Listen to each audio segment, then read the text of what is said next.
ఐటీలో ఎంట్రీ కావాలా? Trainee software engineer గా అజా కోడింగ్ ట్యూటర్ లో 2 వీక్స్ ట్రయల్ పీరియడ్ లో వెంటనే చేరండి. నంద్యాల జిల్లా బనగానపల్లి మండలంలో యాగంటి పుణ్యక్షేత్రం ఉంది. పర్యాటకంగాను ఎంతో సుందరమైనది. అద్భుతమైన శైవ క్షేత్రం. ఇక్కడ పరమశివుడు విగ్రహ రూపంలో దర్శనమిస్తారు.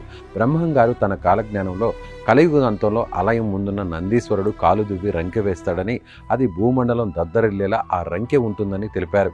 యాగంటి పరమశివుణ్ణి ఉమామహేశ్వర స్వామిగా భక్తులు కొలుస్తారు. 2 తెలుగు రాష్ట్రాల్లో ప్రజలు యాగంటి పుణ్యక్షేత్రానికి తరలి వెళ్తుంటారు. అయితే రాయలసీమకు చెందిన ప్రజలు తరచూ వెళ్లి ఆ ఉమామహేశ్వర స్వామిని దర్శిస్తారు.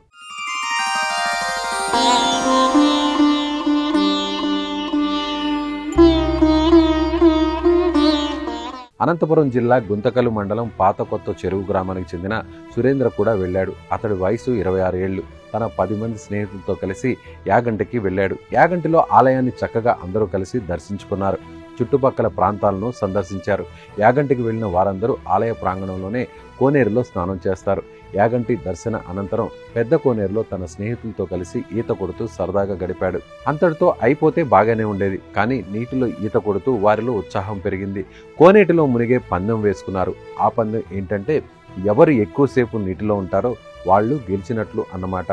అందరూ ఓకే అనుకున్నారు. సరదాగానే అందరూ నీటిలో మునిగారు. నీటిలో మునిగిన సురేంద్ర మాత్రం ఎంతసేపటికి లెగవలేదు. అనుమానం వచ్చిన స్నేహితులందరూ సురేంద్ర దగ్గరికి వెళ్లి పైకి లేపితే వికతజీవిగా ఉన్నాడు. స్నేహితులు వెంటనే పైకి తీసి ఊపిరి ఊదుతూ ప్రయత్నించారు. వాళ్ళ శ్రమకు ఫలితం దక్కలేదు. హాస్పిటల్కు తీసుకువెళ్తే సురేంద్ర చనిపోయాడని చెప్పారు. గుడికి వెళ్ళొస్తానని చెప్పి ఇంటికి శవమై వచ్చిన సురేంద్రను చూసిన కుటుంబ సభ్యులు కన్నీరు మున్నీరుగా వెలిపిస్తున్నారు.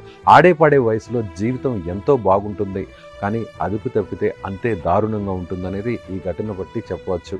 చెట్టంతా ఎదిగిన కొడుకును కట్టెలా మారితే ఏ తల్లిదండ్రులైనా జీర్ణించుకోగలరు. ఇలాంటి ఘటనలు చూసైనా యువతరం పందాలు కాసేటప్పుడు తగిన జాగ్రత్తలు తీసుకోవాలని ఆకాంక్షిద్దాం.